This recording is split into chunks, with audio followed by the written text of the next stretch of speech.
Oh, hi, everybody. Thanks for dropping by. Today, we're going to be talking about seances with a couple out of Maryland, which is right across the continent from me and a little bit to the south. If you're familiar with the map of North America, Maryland's basically it's Baltimore, the East Coast, and I think it's north of Pennsylvania, just by Virginia, West Virginia in there. Back in the day, Maryland and Virginia gave up a chunk of land, and that land was used for the District of Columbia, and that's where the capital of the United States is. So if you can picture that in your head, that's where this couple lives. This is Kat and Dan Eckhart. You can go to their website, theeckharts.com. Eckhart is spelled Eckharts, theeckharts.com, and they actually go out and do seances. And I don't mean like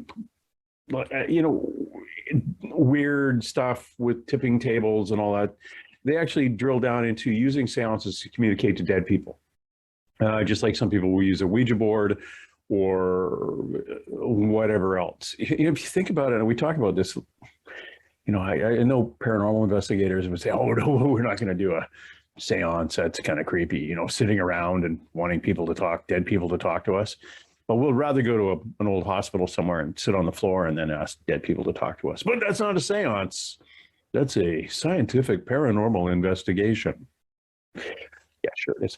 Anyway, we're going to talk to Dan and Kat Eckhart about their seances and how they got into it, what they do, and how you could actually be involved in one, because they can literally do these things online because, it's the Google net. We can do that kind of thing now.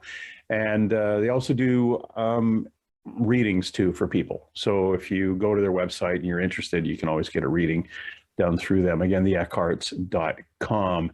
Very interesting kind of way the couple had got into the woo-woo side of things.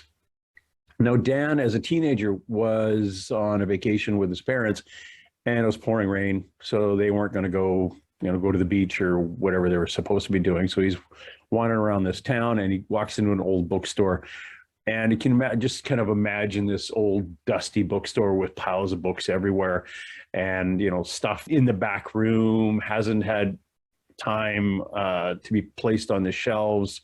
The owner is probably, in my head, the owner is always this little hunchback 90-year-old guy with bifocals walking around bumping into things, but who knows what this bookstore was really like. And Dan's walking around, he bumped a small pile of books, and one flips over, and it's this really old, dusty, yellow page, falling apart book, and it's filled with astrological signs and symbols and pictures of elemental beings and things. And he's a teenager on this rainy day, and he takes this book and buys it and starts reading it while on the vacation, which lends him into this idea that these things exist, and I can possibly look a little bit more into this, because I've been seeing shadows all my life. We did live in a haunted house, and we get into that too, but that is how he got switched on to wondering what the heck was going on the other side of the veil, so to speak. Now, Kat, her experience that kind of opened her eyes was she had a dream, and she had a dream of a room, just basically a room, kind of an Art Nouveau kind of architecture. There was a red chair in the middle of this room, and there was a chair facing a fireplace, and there was a woman sitting in this chair just staring at the fire. And Kat, in her dream, walked up, and she realized that this woman, though in a dream, was more realistic and just not your basic character you would have in your a regular dream. There was something special about this person. And she started speaking to Kat, and from that point, everything, after she had spoken to Kat, everything just disappeared. The whole thing shut down, off you went. Well, over time, Kat has been able to communicate with this person, not only in dream space, but while awake, and communicate this to this person and get information, and at will be able to communicate with this woman who is now friends with hers on the other side. And that's part of her connection to the other side of the veil and through her readings and their experiences. So Kat and Dan set up seances. You could go to their lectures. They do talks all over the Maryland area.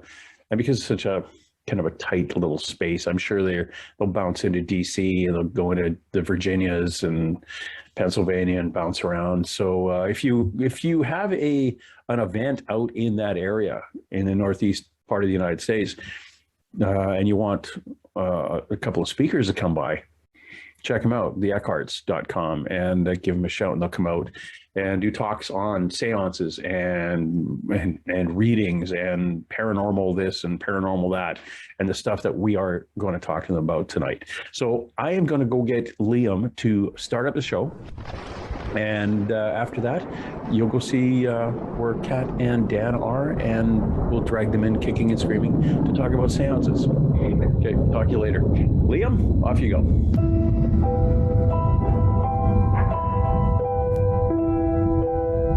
I see you found our little hiding spot in the universe. Don't get too comfortable. This is a place where you will find those with an experience that's out of this world, or possibly deep within your life. I welcome you to the Oracles with James Tyson. Lean forward and listen. We will pull you into a supernatural journey with guests from around the world, each one. Thank you, Liam. And thank you, everybody, for dropping by. Today, I am with Kat and Dan. How you guys doing? Very good. How are you? Well, That's good, because here on the lower left Canadian coast, it's drizzly in June. I hope you guys have got spring and summer blossoming and good weather where you are. Yes, hot and cicadas. Cicadas everywhere. I heard that they were like a plague of them or something. They were. It's like the cicadas wanted to be locusts or something. They were watching too much biblical TV. Yeah. Yes, there's just thick clouds of them everywhere, and driving is no fun. No. Oh, yeah. And I have some friends who don't do flying bugs at all. Like, if anything's bigger than a gnat, they're get it away. And I said, sir, just sit down. It's going to be fine. So your website, theeckharts.com, that's ECKHARTS, Eckharts. That's correct. And for those of you playing along at home, why don't you go by theeckharts.com and see what they're up to. Now, what I found was really interesting is that what you guys have kind of found yourself involved in kind of parallels to on this weird fascination with the paranormal that's happened in the last 15 years. But let's go back and how you actually flipped your switch. How did you get involved in this? Ooh, that's a great question. For me, it was profoundly personal. And I guess for both of us, it's kind of intertwined. But I grew up in what I would today refer to as a haunted house. There was a lot of weird activity, a lot of strange, like high strangeness kind of activity, coupled with terrifying nighttime like encounters, and an obsession with the paranormal from pretty much as far back as I can remember. My great uncle bought me a set of those books like Mysteries of the 20th Century. And the aliens and pyramids one terrified me. And there was stuff in there about ghosts and stuff. It was like a Reader's Digest thing. It terrified me, but it was one of those terrifying things that you can't look away from.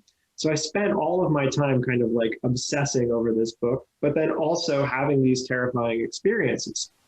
And from the outset, the lens by which I viewed the world and grew up in was one that was very biblically oriented, very like everything is demons kind of approach to the paranormal. So as you can imagine, that was terrifying. This started in like early middle school all the way up through college. And then once I was in college, began to really delve into, well, what could this possibly be outside of the lens of just, oh, this is nighttime encounters with scary demons. And that kind of brought me into the world of the occult and the world of this kind of hidden universe, this hidden whole realm of experiences people were having that lined up with my own, that didn't have to be terrifying. But Kat was interwoven into all of that. Yeah, definitely. Well, I'd always been interested in spirituality and religion, and my undergrad was in psychology. I study anthropology. So those, I think, interests really brought me into the paranormal and interest in the paranormal. So after we first met, I went to his home one day and we walked into his bedroom. He was showing me his childhood bedroom. And I had never told her anything about my experiences because, frankly, they sounded crazy. And I was trying to impress her, not sound like a lunatic. Yes, did not want to scare me off. A twist to that, I was into psychology, so I would have just been interested. That's a digression. So we walked into his room and I turned around and I saw a tall shadow-like entity like lurking in the doorway. And it really scared me. So I looked away because it was too much. And I looked back and I could no longer see it, but I could feel that it was there. It was very heavy. It was very oppressive. And this was my first experience with something that was negative and something that I saw with my eyes, however briefly. And I was very scared. I kind of went into a panic. And my interpretation of it at the time was, I just had a random hallucination. What's wrong with me? And so I, talked to Dan. I told him about it immediately because obviously I was freaking out for some reason. And now looking back on it, and after we both kind of had more learning in the occult, learning in the paranormal world, I am able to contextualize that experience and understand what it might have been, which could be like a thought form or something like that. Exactly. So within this scope of encounter, we had this moment that I think a lot of people have when they first enter into the world of whether it be magic or paranormal investigation. There's one particular moment where it seems like, oh, wait a second, this is all real and there's more going on here. And I am now just kind of stepping into it for the first time. So as we began to explore these things, get, of course, very interested in hauntings and read the literature, then we became really interested in this idea of the seance, and particularly viewing the seance as ritual, because we both do engage in and practice magic. So looking at seance as a form of ritual for people to engage with really allows everyone to have this kind of immersive experience, which we can then like kind of just catalog or observe. And for Kat and I, we like to move the focus away from necessarily receiving messages or experiencing those like pieces of intent or those messages with perhaps a clear meaning. Not that those things don't happen, but for us, it's about creating a ritual circle where we can experience strange things, allow the liminal space to kind of take over, and then see what comes through, see what happens. It's been interesting. I was on some paranormal teams, and we were sitting around, but 4 or 5 of us in a room, in a semicircle or a circle, with their little recorders, trying to communicate with a dead person. Mm-hmm. And I had asked them earlier, I said, do you guys ever want to do a seance? Oh, no. Seances are weird. Seances are creepy. And I said, so, sitting in a circle wanting to talk to dead people, that would be creepy. That's what we're doing right now. Yeah. We're just not at a table, and it's not structured that way.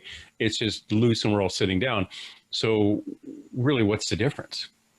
Other than structure, of course. Exactly. That's a great question. And I think that when we think about seance, it's kind of fallen into the same space that the Ouija board has fallen into, where it started as something that looks somewhat different than how we would imagine it to look. For example, the seance didn't start as something creepy or scary or terrifying.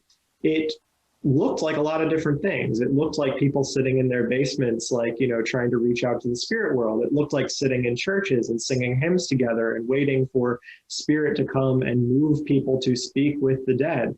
It looked like pretty much whatever people wanted it to look like, until we move into this era of like film and motion pictures and pop culture, and the seance becomes something out of the Conjuring films or something out of Sam Raimi movies, as this kind of scary space where we're just waiting for bad things to happen and come through. There's this idea that you need a medium, and while Kat and I are both certainly mediums, everyone in the circle who's conducting a seance experiences strange things. They're often surprised at the fact that they're not, or wouldn't consider themselves to be mediums, and yet they're hearing people whisper in their ear, or they're feeling something touch them, or they're noticing changes in temperature, or there's physical movement happening with pendulums or something like that.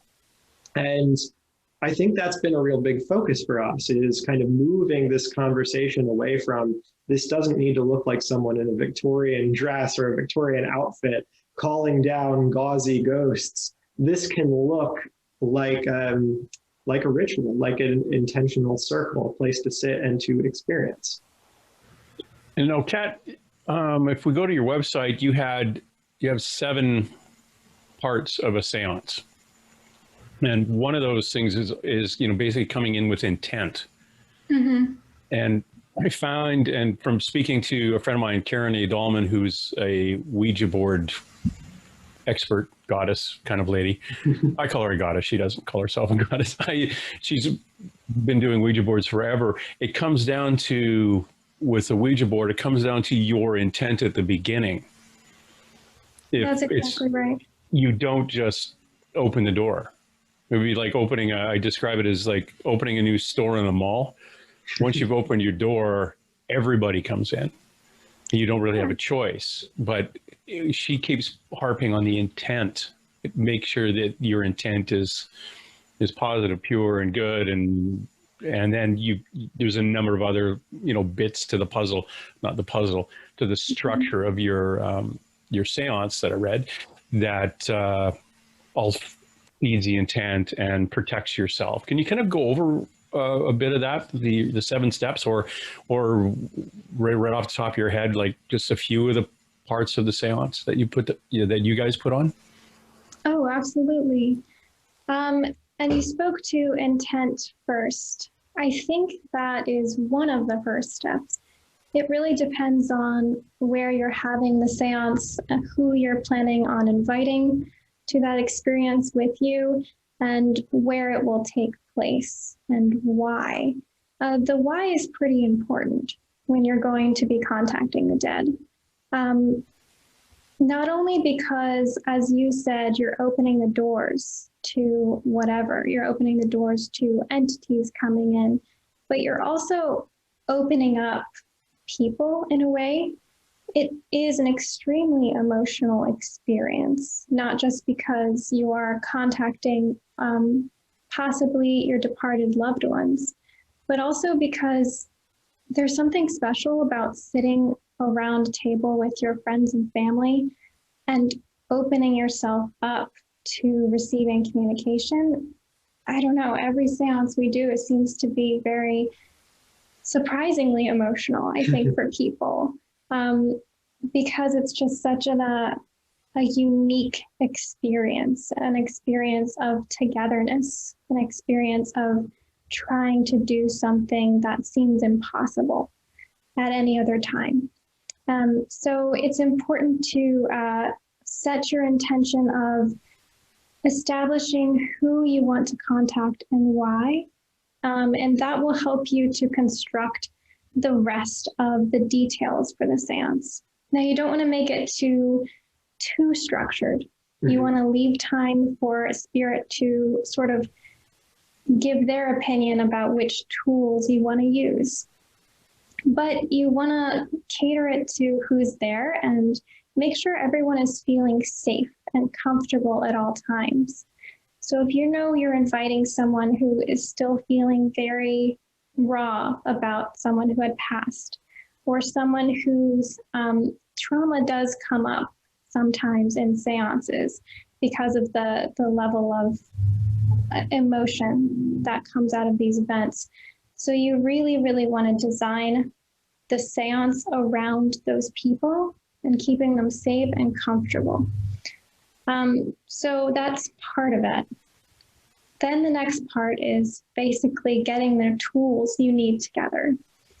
There are many tools you can use for a seance. We love to use pendulums. Mm-hmm. We like to use glass moving with tarot cards, which is very similar. It's a similar idea to the Ouija board, except where you aren't using something that's considered scary to many people. So you're using the glass in a similar way. People are putting their fingers on it and having spirit move around the different tarot cards. We use that because it's symbolic, and spirits tends to prefer communicating in symbolic terms. At least as far as we've found. Yes, and many occultists would say similar things. I agree. Then we might want to engage in some automatic writing. That's a more quiet time. That's more solitary practice. But I find that that's a good sort of taking a step back and having a moment for a spirit to really start to interact through you rather than interact through the group as a whole. What other tools? Well, and then we really lean it towards the experiential factor of the event, of the ritual. If you've noticed, as Kat's been talking, she's listing tools that a lot of different tools packed into an 1.5-hour session. Well, it could be a whole night. It could be. And most of the time, seances can go anywhere from 1.5 hours to 3 hours, as we've had. But what we find is that what we really want to do is give people a moment to interface with something in the strongest possible way. So not everyone is going to have profound spirit contact through pendulums. Not everyone can scry. We look at this as like gazing mirrors and scrying surfaces. There's a reason that seers exist, and that's because not everyone can be a great seer. Some to various degrees, but not everyone can have a profound experience. So we want to move those along to equip people with the tools that they can use, and then hopefully have some kind of real connection and contact through that. That at the end, we can all discuss then, okay, we've cataloged now for 1.5 hours to 3 hours, all of the different weirdness that's happened to us. And now let's talk about it. Let's sit here and kind of decompress. We'll eat some food, right. We'll drink some water, do some things the dead can't do, and engage with each other around these messages. Crucially, I think, not forcing them to fit any particular person or circumstance, but just kind of reveling in, we got all of this externalized stuff, and now how does it apply? If it does apply, what are the outcomes of it? It's very much, I think of it very much as a paranormal investigation in some ways, but it's not just an investigation into, are there ghosts here? It's an investigation into ourselves as well. That's such a good point. But I do want to mention, before you're going to do that debrief and closing and eating and really being done, you do have to politely dismiss the spirits and say, okay, we're done. Thank you for coming tonight, really as a good hostess would. Yeah. To any of her guests, as a good hostess to the spirits who have come as well. Say goodbye and good night. Exactly. Yeah, that's very important. Even when doing a paranormal investigation in a very haunted location, as you leave, you thank them and say, oh, by the way, you're not coming home with me. Absolutely. Yeah, when I leave here, thanks for talking, but this is your space and I'm going to my space, and then do some personal clearing. Exactly. And things like that. Now, we were talking about things that the spirits can't do, like drinking water and things. But you also recommend putting kind of an offering or an altar to them, maybe some water in a crystal glass, and something that was relevant to a specific entity that you are wishing to speak to, maybe photos of a loved one, a wristwatch, something, those kind of things, which I found on your website, Eckharts.com, when you were talking about your seance, Kat, that was a really interesting parallel to what a friend of mine does for a paranormal investigation.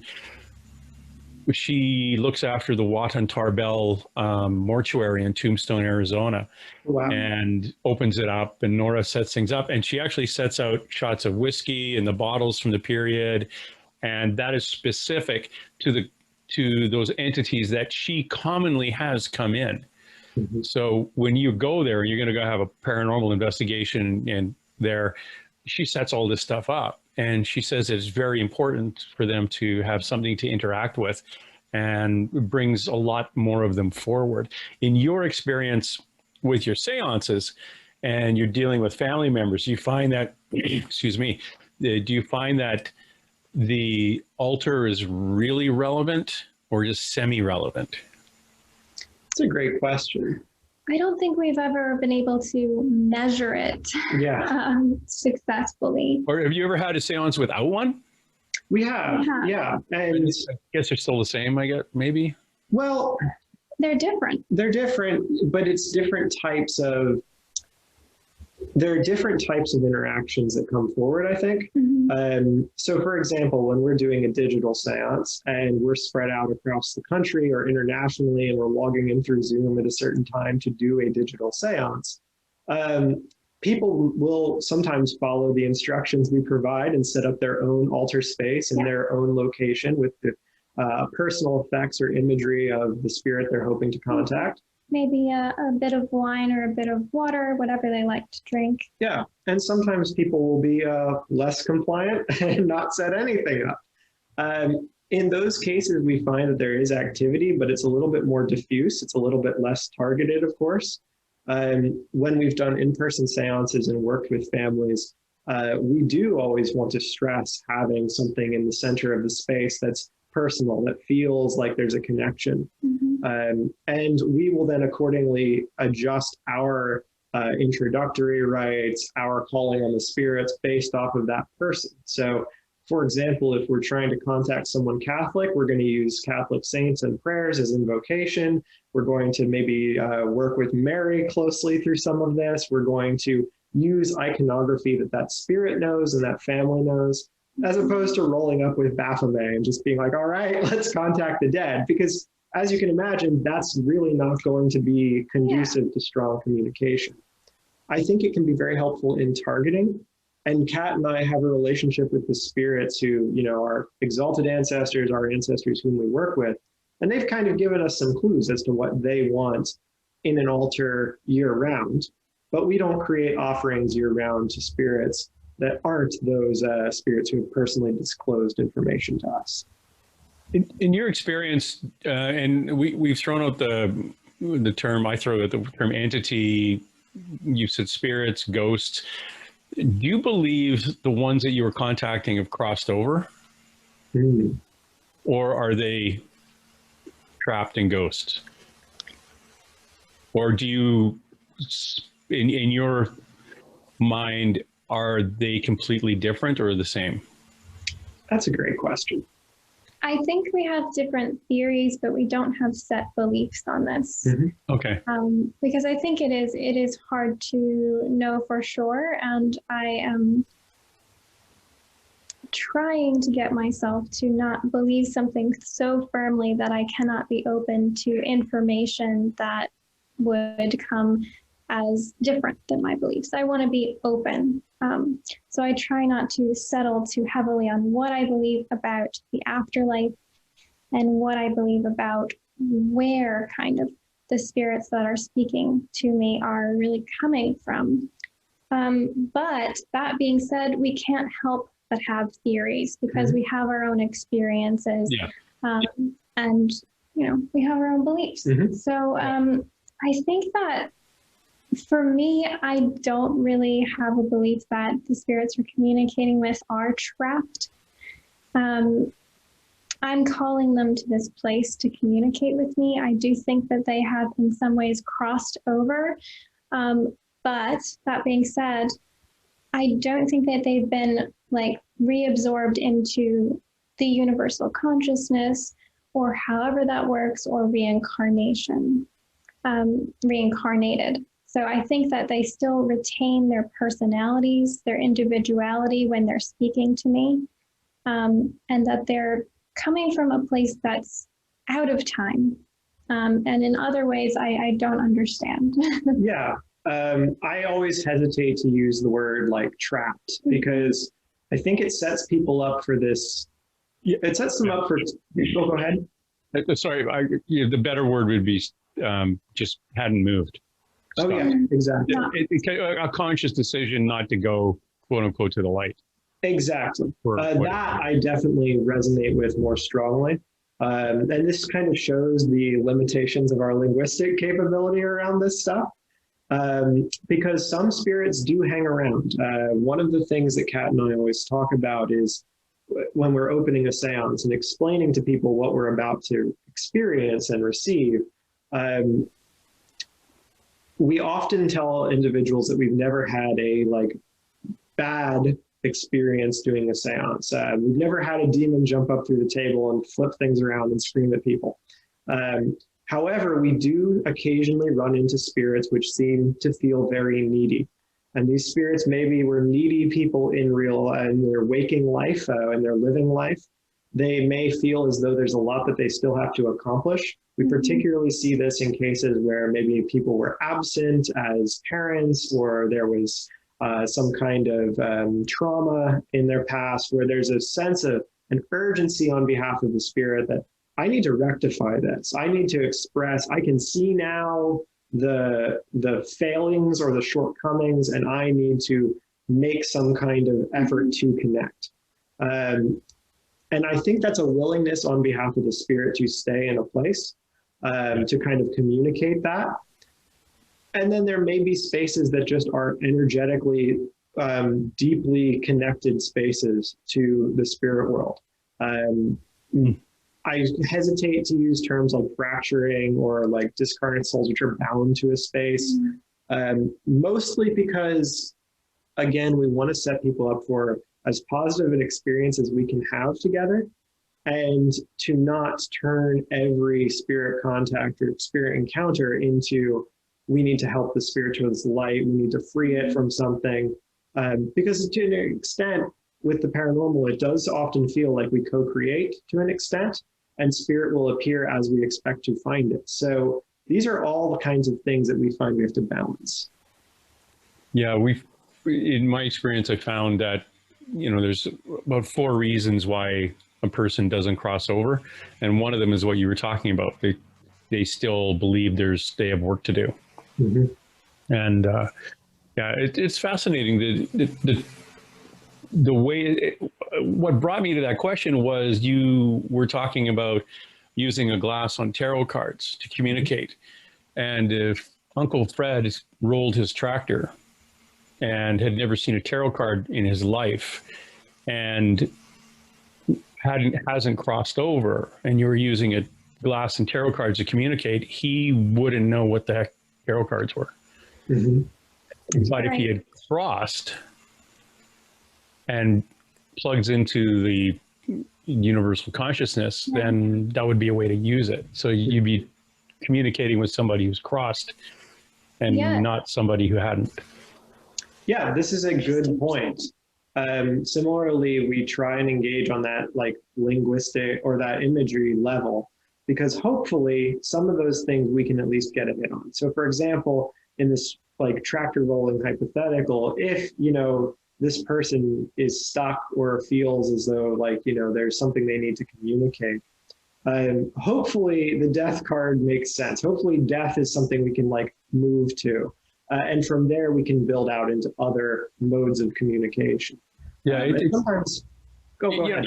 It's hard though, because you and I know that death is like a new beginning. Mm-hmm. The death card isn't as one-dimensional as it looks. Exactly. But the guy who doesn't know what the death card is going, oh, you use that card because I died. Exactly. Like, okay, but what if we look at it through, oh, it's an opening, it's a beginning. And he keeps pointing at the new beginning, and you're going, oh, well, what my image of a death card is, and somebody who's never seen tarot is going to be wonky. But I see your point. You know, I sorry, I didn't mean to jump on the death card, but I see your point in using imagery as opposed to, you know, the written, like Nine of Cups or Swords or whatever those weird. I do oracle cards. Tarot cards are baffling. But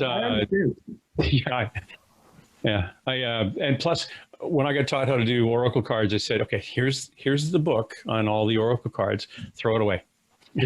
Now just go do your thing and you'll get it. So, oh, that makes sense. And then all of a sudden, yeah, I was getting the info. But you as being, and you encounter mediums, so you're the in-between from the other side to whoever is wanting to communicate. To open yourself, how do you switch that part of yourself on? How do you get ready to come in and say, okay, I'm open? Not so much, or do you basically teach everybody at the table how to do that? Or you just kind of, okay, I'm going to take this job. You guys sit back and be the audience. How do you process that?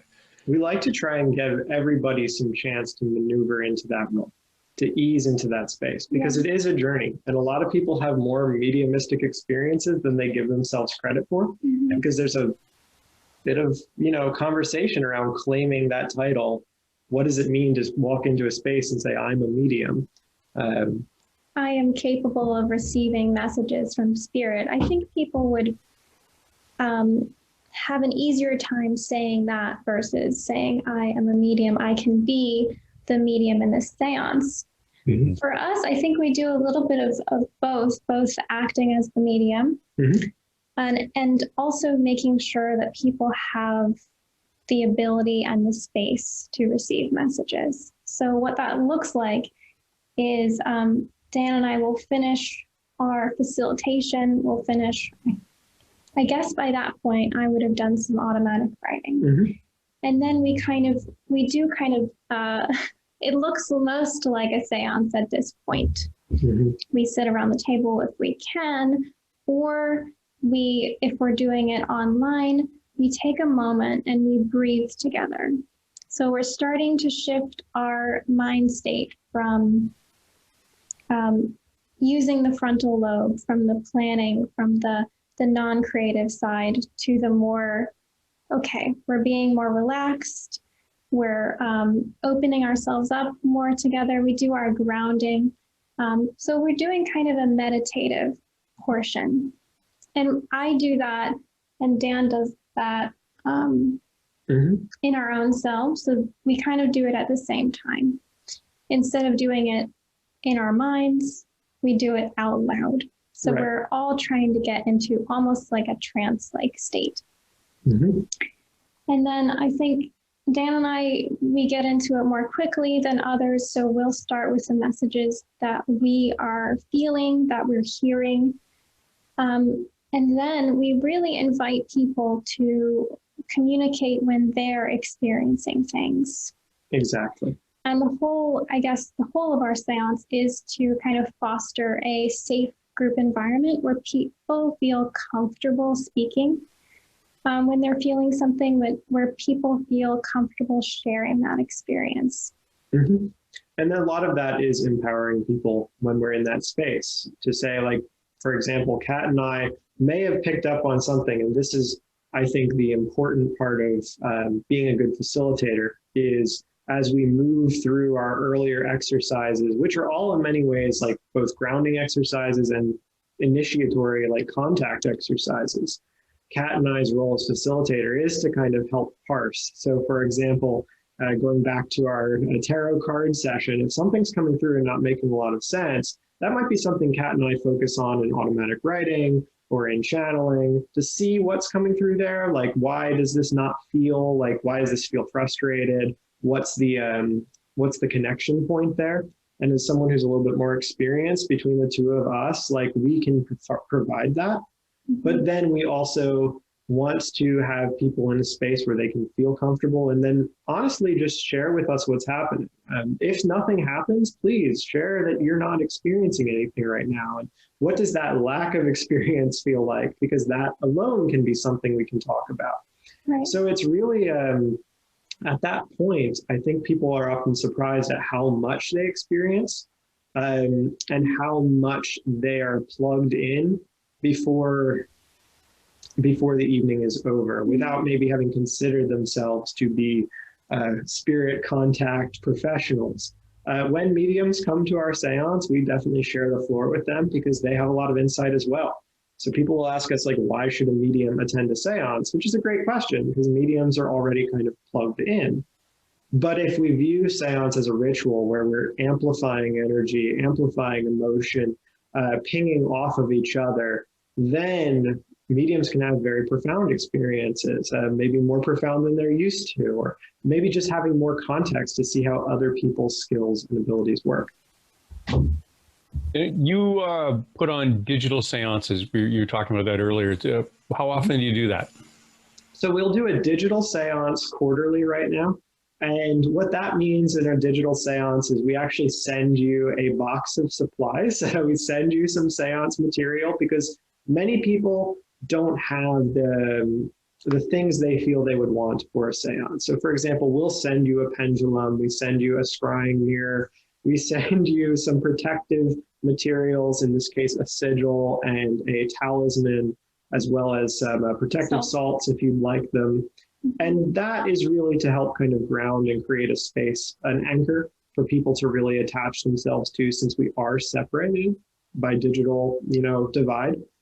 So those happen quarterly. They're limited to 15 people, and they are very much a representation of what happens if you were to join us live. And then monthly, Kat and I do our spirit summoning, which are just essentially monthly readings where we try and read for as many people as we can. And that's also in a Zoom space, but that lacks the, the immersive physical component of sitting and waiting for perhaps, 3 hours as we engage in like really deep spirit communication. That's more readings oriented. Yeah, and people can go to Eckharts, the Eckharts.com and read a little bit more about that. And that's ECKHARTS. That's right. Yeah, the Eckharts.com. In your experience with your seances, actually, I got to go back to Kat. You just were describing the dark, shadowy image in Dan's bedroom a few years back, and then looking away and then looking back, and the feeling you got about it. Did you say that you don't believe it was actually what I'll call a spirit or an entity, that it was something possibly made by thought? Or did I misinterpret that? Yes. So because of the quality of Dan's experiences, a lot of negative experiences, a lot of no clearing at all. Yeah. We now think it might have been what is called a thought form, an entity that has no will, has no intention, that's basically a physical, in some ways, expression of a long-term and very powerful, very emotional thought or feeling. It might have been a thought form, it might have been an entity or spirit of some type. But yeah, I'm open to different classifications of it. It just, being that it appeared to me as this very black, tall figure that was ominous. It didn't feel like it was communicating anything. It just felt like it was there, like it was oppressive. And I think that is similar to how you felt. Oh, definitely. Yeah. Looking back, I would also agree. Very connected to you. It did. Way. And it's one of those things I think of growing up in a space where you're trying to process all of these like weird experiences, and your only programming you have or only language you have is that this is something scary. And whether at one time or another, it was actually just a random, spirit or lesser entity or what have you, that just kind of hung around and got fed off of emotion, I think that's probably far more likely than it being some kind of, again, discarnate soul or spirit that had a profound message. And simply because the only existence that it seemed to have was one of just introducing dread and hanging around to be scary. And it seemed non-human, which makes me think that it wouldn't be considered like a ghost in that way. Okay. Yeah, because it's almost what you're describing as a more mellow poltergeist. Mm-hmm. Yeah. So, something that's created, like, you know who had that bedroom before you? I don't actually. No. Yeah, I wish I did. I wish I had more information, but the people who my parents bought it from, by all accounts, they were normal. By all accounts, it was just a normal, family. And that may be the case. Maybe it's just something residual, but. Yeah, that's what we found with poltergeists. Someone says, there's things, my daughter's bedroom, things are being thrown off the wall. And you're going, oh, your daughter's like going through puberty right now? Yeah, how did you know that? Yeah. And she's got some other trauma that we're not going to get into, but yeah, that whole, books are flying and things like that. I think there's a ghost, and we go there, and there's no ghost. It's just energy. Mm-hmm. And the word will stick to poltergeist. Yeah. Yeah, and that's a reason why we feel like when we're doing facilitation or speaking on these things, we really want to empower people to have an experience with the paranormal. And it can even be a negative experience, but understand within the framework they're in mostly in control. And these things are rarely as malevolent or terrifying as we make them out to be in our own heads. Part of that is pop culture. Part of that is, growing up in the wake of the satanic panic and still kind of dealing with the repercussions of that as a society. But we've had quite a few paranormal investigations with poltergeists where people were like, I'm just so afraid it's demons. And it's not demons. It's just some negative energy and some anxiety. And if you ignore it, it's going to go away. Right. Ignore it and do some therapy, cleansing, practical things like that. Yeah. Well, my friend who's a psychic and I, we cleared a ghost out of a person's house here yesterday, and there was 2 elemental beings there. She said, I keep seeing these things, and they're making a lot of noise. They're little flashes that corner my eyes, and they must be ghosts. And the psychic did a remote view and said, oh no, they're from the land. They're just running all over the place. They like it there. And they keep, for some reason, going to your refrigerator. And and the psychic didn't know that this woman had challenges with the refrigerator, like somebody tapping on the door all the time, the refrigerator. And she says, for some reason, they're fascinated with it. They think it's not working properly. And so we had to make a deal with the elemental beings to try not to be so noisy and let me sleep and don't come in the bedroom, but you can hang out on the couch. And they were good with that. But we had to cross over her ex-boyfriend who was causing all sorts of problems. But it's one of those things. You do have other beings that are around. And if somebody doesn't know what an elemental being is and is maybe the religious background, might just say, oh, it's a demon. Yeah, I have demons in my house. They're little, I see them out of the corner of my eye. They're running, they're scattering all over the place. I have demons in my house. And it's like, yeah, well, actually check to see. Yeah. And that's, again, that can lead to places where you then do experience things that feel very demonic, or you do experience things that feel very unfortunate or aggressive or unsettling. Yeah. So, not all elemental beings are nice. Yeah. The majority are, but not all of them. And especially if jumping on somebody whose vibration drops really low and just kind of sucking their energy, it's just horrible. But, we as living humans, our vibration's high to start with. Dead human, no matter how high your vibration was when you were alive, if you're going to be a ghost, it's going to be low. And and you end up following higher vibration people home. Do you guys ever have dead people following you home?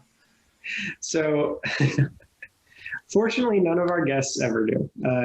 We do a lot of protection work around that to make sure people don't have that experience, because they are already primed for it. They already have, watched the movie where the ghost followed them home in the backseat of the car. We live in a space that is very, very active. And I do sometimes wonder if those are things that we've picked up, even though we do a lot of clearing, a lot of banishing.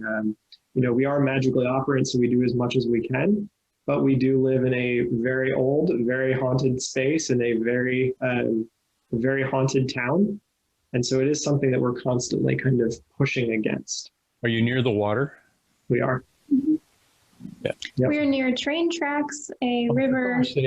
And probably a big creek running underneath the house. Oh yeah. Yep. Everything but quartz and silver in the ground. Yep. It runs, there's literally a river that runs under this building all the way down through the town, a creek underwater. It is a profoundly energetic town. It's known for Bigfoot sightings, UFO sightings, ghosts. And it seems to call people like us, even though it doesn't have a reputation that I found online for being a space for Salem is all the witches moved to Salem, This space is very much like you're talking to people on the street, and then it turns out that they're like, oh, I found these jail cells from the 1700s in my basement when I was doing a renovation project. And also I worked on Project Blue Book. It's a very weird liminal, what are we doing here? Yeah, there was a TV series, about the headless horseman, I can't think of it anymore. It's about the town in your area back in the day, the guy who was fighting the headless horseman. But whatever that town was called, it was a TV series not too long ago, and everything that was woo-woo happened in that town. It's kind of bizarre. But the here on the West Coast, one of the most haunted places in my area is an 1800s train station. And the railway tracks are actually, some of them are on kind of a decking over top of a river. Mm. So anywhere around the railway tracks, or and then there's buildings built on solid rock, and that rock runs under the river. And those buildings are all friggin' woo-woo. Every dead person in town kind of wants to go there because it's just good energy, and it's and of course they can tap into that to be seen and to move things. Anywhere there's a place, Victoria, British Columbia. It's on the tip of Vancouver Island, where the tide squeezes between there and northern Washington State twice a day, and it's one of the places to go see dead people. The First Nations 2,000 years ago used to travel all the way down the island to speak to their dead at the tip. They could have spoke to their dead where they were, but they could actually see them when they got to the tip, because the dead would come with them. And then they just tap into that amazing energy. And your house being in a place with a river running underneath it and water around it and railway tracks, and it's one of those little, you're sitting on a generator basically. Yeah. No, that's really what we find. So within that, there are lots of conversations about, what do you do to both benefit from that, and then also negate the effects that you don't want to deal with all the time, right? There's a profound benefit to that. And I think people, sometimes overlook spirits of place when they're wanting to achieve things from a magical perspective. Working as best you can, or making, not necessarily deals, but fostering relationships is a very powerful thing to do, especially in a space like this. But once you begin making relationships with some of these entities, others show up and are like, hey, me too, And they have for us. But as you had an experience with your friend, you just say, okay, you know what? I need you to not make noise at this time because I need to get sleep. You can live in my area, but don't do this. Stay on the couch. Yeah.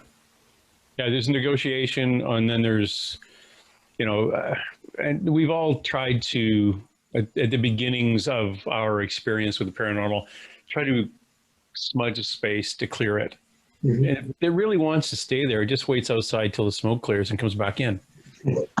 Yeah. So, but if you do it enough, they'll get the picture like, oh, I guess you really don't want me here. Mhm. Well, just tell them you don't want them there, Exactly. and they'll move on. Or a lot of cases, they come to me because they think I can help them. Mhm. And I don't know that until I can talk to somebody who's actually got a better communications line with the spirit. Mhm. And they go, oh, no, it only came to you because it knows that you know so-and-so, and so-and-so clears them or crosses them. So it's the only reason it showed up.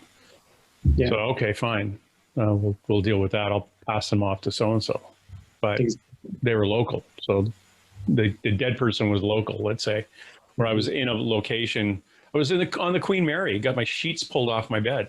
Oh, wow. And was a tad scared. But I built a bubble. And nothing was supposed to come in my bubble. And I found out later, I did an EVP session because I had my gear, and I said, were you trying to get my attention? Yes. Did you want some help? Yes. Okay, let me sleep tonight and we'll figure that out when I get home. Sure enough, it was a fellow we crossed over. The first adult that actually came through the bubble that I usually build, kids will come in, dead children will come through it all the time. But when I build the bubble, it was the first time an adult came through, but it was like, okay, this is my chance to go. So I'm going to go do it. How do you guys protect yourself? How do you, first of all, how do you shut off? How do we shut off? Yeah. Turn that off. Like do you walk around open all the time? No, we don't do that. That is too much for us, we find. And we find usually when it's inconvenient for us, we're not in really a place to help any spirits or to communicate to anyone. We're kind of going about our business. So I think we do a couple of things. One thing is we create space to engage with spirit. So the dual benefit of our spirit summonings and our digital seances are that spirits know that that's when they're going to be able to talk to us. So they don't necessarily have to interrupt. They know that they're going to come to us. Or we're going to call them and they're going to come to us. The other thing is we have daily practices. We have daily automatic writing sessions, and we have daily readings that we do for our own benefit and for whatever spirits are wanting to come through in those particular ways during those times. So by giving them sort of space to communicate with us, they don't feel like they have to do it other times as well. But we also aren't open during those other times. We're going out and saying, okay, I'm going to focus on my tasks so then I could focus on being a medium, basically. Exactly. I've always been knowing my experience as like someone who comes from I come from a Pennsylvania Dutch background. And the Pennsylvania Dutch culture is one that's pretty closed off. It's pretty like, I know you, I know my family, I know my neighbors, but I'm not going to go out and have like this huge conversation with some random person in the grocery store. I don't know that person. That was a shock to me when I moved, even just as simply as moving to Maryland, which isn't that far away, but a different cultural vibe of people want to stand around and chat in grocery stores or what have you on the street. I think that's fair. Yeah. And I never wanted to be the medium who comes up to someone and says, your grandfather's right here and I need to tell you this story, simply because I know how uncomfortable that would make me if that happened to me. And I feel like I would bring all of that discomfort into that interaction because that's not my mode of being. So for me, it was very important to set up to schedules essentially and say like from this time to this time every day, you have my ear and I am willing to talk and have an engagement in the conversation. We do offer, incense, some food and drink, depending on who we're working with or what relationships we've built. And then outside of that, we're not going to be available. And what we find is that the spirits that are very respectful of that are the ones that often want to be helped the most. Spirits that show up and are just aggressively needy at times outside of that window. In our experience, they've been the ones that don't necessarily follow through or are interested in making a connection in a way that's a nuisance as opposed to a way that's beneficial. So that's just a general rule of thumb for us. Yeah, I should note that sometimes it doesn't work. Sometimes spirits do come through because, you know, it happens. Yeah. And as far as like, what do we do to protect ourselves? We do have daily protection rituals, light banishing rituals, just so we can like sleep and be relaxed. Yeah. And then we're very careful about our space. We do a lot of cleaning and we do some clearing. Yeah. And that cleaning can be very mundane too. It's literally just literal cleaning. And we like to point that out because in cases where we want the paranormal to increase, there is an argument to be made for living an anti-structural life, to letting things get a little out of hand, not sticking to a schedule, being very liminal yourself. So if we find that we want to ramp things down or things are getting a little too aggressive, sometimes it's as simple as saying, okay, you know, we really haven't had a schedule for the past week outside of these 2 events and these bunch of interviews. So now, you know, we're going to hit the schedule hard, waking up at this time, doing this thing, clean the space. And that seems to ramp those things back down. It decreases the liminal nature. Yeah, I was at right across from the battle site, the Battle of Little Bighorn in Montana. There's the First Nations, or the band there, has a store and a restaurant. And downstairs is all the storage, and it's cluttered, and it's friggin' filled with ghosts. And they're not, and I don't mean ghosts like from 500 yards away where the Battle of Little Bighorn was. They're ghosts like a kid who was killed in a car accident a couple of years ago, that kind of thing. And a couple of old farmers and a couple of cowboys and that kind of like cowboy-ish looking people. And the little kid didn't like, she was hiding behind boxes because at the other end of the building was these older guys that she didn't like because they were gruff. It was like, holy cow. But it was cluttered. But upstairs where it was all clean, nothing. Because it was structure and scheduling, and it was kept clean. And she would love to come upstairs, but she was afraid she'd be seen. And so she was around all the boxes. And where I used to live, we had a big basement, and it was just boxes in it. And there was a ghost in the basement. And my oldest daughter, who's a really high empath, as an infant, or as a little toddler, and then up into walking stages, she would never go to the basement without her little sister or anyone else, because she could feel the thing there. And we finally had to cross it over. But again, I was told it's because it was just a cluttered space, and they feel at home and comfortable in that cluttered space. Yeah, there's a location in this town that is currently used as a townhouse, like a municipal building, essentially. It's a historical site that the town office, the mayor and stuff operate out of. And they have a 3rd floor space that used to be the bedroom for the original owner and his children. And for a while, they were just throwing filing papers and stuff up there, and like exercise equipment and junk. And they had a terrible experience with things. They would be working during the day and hearing stuff bumping along upstairs. And eventually they moved everything into the basement and put more office space upstairs than where the bedrooms used to be. And that weird, like, misplaced items, noises, hearing people walking up and down the steps, that all moved from that 3rd floor back down to the basement. So the weirdness didn't go away. It just followed the anti-structure. Yeah, weird. Yeah, it's fascinating. In your experience and your years of doing the seances, do you have some really good, bizarre experiences that you can share with me? Yeah, absolutely. Which ones should we do? I know. Which of the many? Did anyone like die? No, I'm kidding. Fortunately, no one has become part of the seance while partaking in it just yet. But Kat, do you have anything that springs immediately to mind for you? I think Dan and I are mostly excited by the physical manifestations. Yes, that kind of thing, yeah. Yeah, I mean, I think a lot of people are excited by like the messages that are true and shocking and super relevant even at the time. And those are amazing to us as well. but the physical manifestations for us are a little more rare than that. So we're always excited when we see something move, or we hear something. And there's been so many seances. One of the weirdest, and we love this story because I think when you deal with the paranormal to someone who's not very involved in the paranormal, they wonder, like, they just think you've kind of like seen it all. Like, oh yeah, of course, like nothing's going to really get under your skin, or you're not going to have a experience that you can't like rationalize away as part of the paranormal like world. And the one that we have to really always sit with is this manifestation that occurred in the Westminster Burial Ground in Maryland.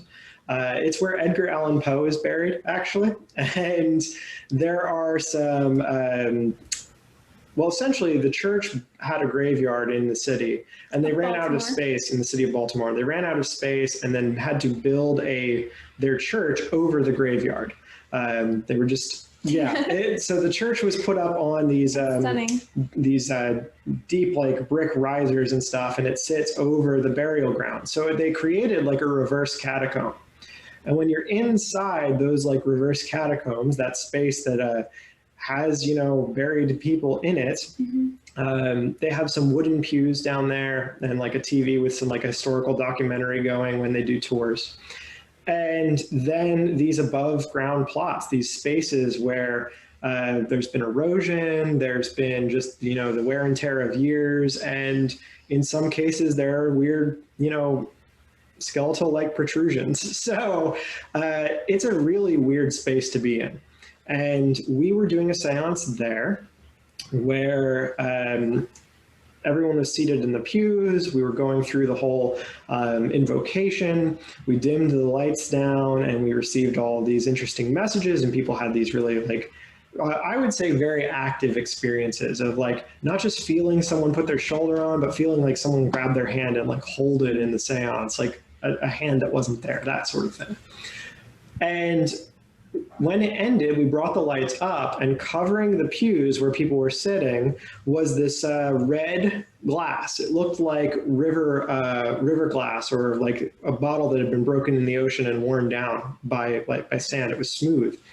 But the glass patterning of this red glass matched exactly the patterning of our red lantern that we had during the course of the seance. We light a candle and we place it in there. Our lantern was fine. There was no breakage on it or anything like that. The glass was not in that space when we all walked into the space. It's run by a university. They own the plot now, and they let us in with a security guard who unlocks everything. Security guard came and got us. We left as a group. So no one was there before us that we're aware of, unless it was a cleaning person or someone from the grounds. And no one was there after. But people remarked feeling this like small pelting, something falling on their head, their shoulders during the seance. And then there was this red glass everywhere. The only thing in the literature that could be is apports, spirit apportation, something physically manifest. But that's something that I personally have a really hard time with, because as much as I'm familiar with, you know, spirit contact in a mental way or in a physical sensation of like something touching me, I've never had such a profound experience of something becoming corporeal, something becoming into this existence. I still lay awake at night and I have no real rational explanation for it, but there's part of me that says you cannot say this was an apport, because it just is so unbelievable and weird. But it happens to other people. So maybe it is. Now, could you get it to bring gold or something next time? Wouldn't you like that? We'll try. Like, I got you some glass. Oh, really? Yeah. Close to a ruby, but no. Yeah, exactly. Yes. My greed is asking for this. We have had some interesting experiences moving things to the online sphere. Spirit communication has been different since involving more modern day technology. And we have had, I feel like even spirit summoning We have weird interactions with Spotify will open up and start to play. We've been kicked out of our own meeting, the only ones, when I was in contact with a spirit who didn't like mediums. Yes. And her daughter was there on the event and told us she hated mediums. Yeah, and that's why you were kicked out.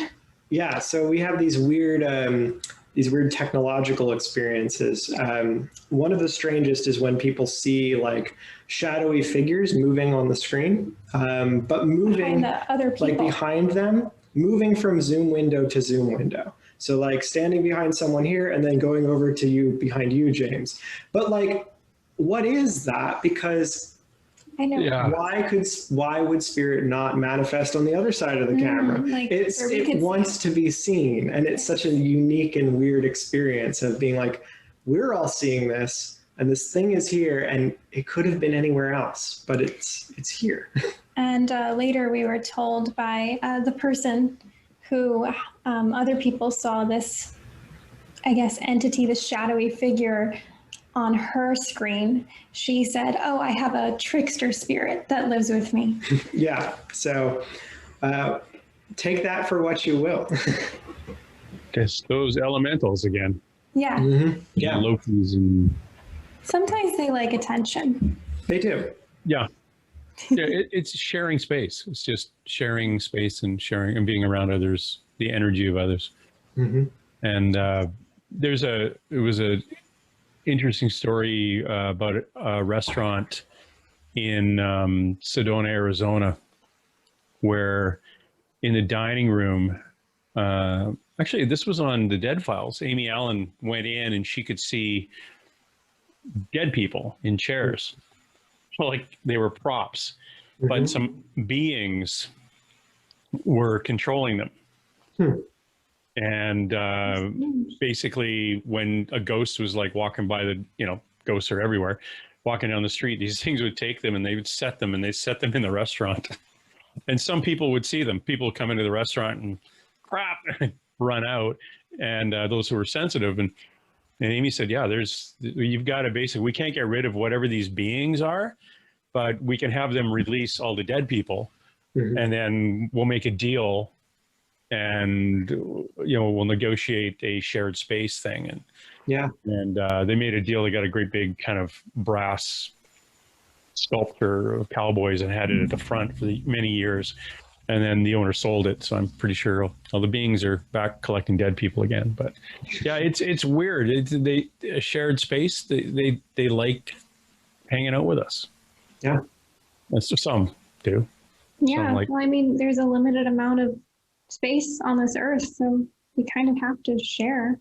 Yeah. Some of us. It's an interesting kind of overlap of energy and of people. And it is a wider world. So tapping into that can be, be really overwhelming for some people. So that's our role, I guess, is to kind of help step into that in a way that's productive. And you guys are on the Facebook. You are on Instagram. What was the other one? Oh, TikTok. Yes. Oddly enough, we were just messing around on TikTok, and then within like 2 months had like 50,000 followers on TikTok. So people love ghosts and people love seances and mediumship. So we're at like a little period, Eckharts on both Instagram and TikTok. We are more active on Instagram simply because we're elder millennials and don't actually quite understand TikTok.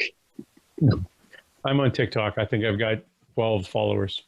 But I don't put a lot of stuff on there anyway. It's just little bits and pieces. Dan and Kat Eckhart, the Eckharts.com. And again, that's ECKHARTS, Eckharts. Yes. It's that Pennsylvania Dutch. Mm-hmm. So if anybody's out there wants to drop by and say hi. And if you're interested in joining them on their, quarterly seance, digital seance, that'll be cool. Do you see you guys opening up to seances again, like locally where you are soon? Oh, most likely. We're talking with a few locations about July and August. Things in Maryland are, obviously we always have to be mindful of the current situation, but things are developing well. So we'd like to get back. I'm sure we'll make big announcements when we're doing live events again. Well, in-person events. Do you guys do conferences when after, post-apocalypse as we get Definitely. better? I'm sure we'll have a lot to share. Yeah. Sweet. Well, I really want to thank you for dropping by. This has been fun. Thank you for having us. Yeah, thank you for having us. I enjoyed talking with you. And I'm probably going to get back a hold of you when it's a little bit more open and people are traveling again, because I'd love to touch base with you on some of the activities that you guys host in your area, and see if you do have a couple of not so much like the personal ones where we want to talk to Uncle Fred who died last Wednesday, but it's like the ones you just kind of open up and say, look, if we get some people down. Now, Kat, how many people what's your max on a seance? Is it 15-ish? It depends. 15 is our max generally. Sometimes 13 is our max. It depends on if it's like a family or if it's public. Yeah, when we're doing public, we think that capping out around 15 is about where, because there's only two of us. You can control the situation. Yeah, and the more people who come in, the more energies they bring in, the more spirits they bring in. And we want to keep things, generally we strive to keep things under 3 hours, because it's just a lot if we're there all night long. That's not for Yeah, it would be. And they're about an hour and a half longish, but have gone as long as 3? Yes. Mm-hmm. That is so cool. I want to do it now. Well, thank you. You're invited. You're always invited. It's a long walk. But next time I'm out on your side of the planet, which I have to go because my family, I got to go back to my family. Part of my family arrived in North America in Massachusetts in 1628. So I'm going to go make a land claim. No, I'm going to go claim some land that they claimed from somebody else. Yeah. Wonderful. Yes. All right, guys. Thanks again. Thanks for showing up. All right, Thank you. Thank you. It's great. Experiencing some of the most extraordinary phenomena this wee planet has to offer. Now, here are the oracles with James Tyson.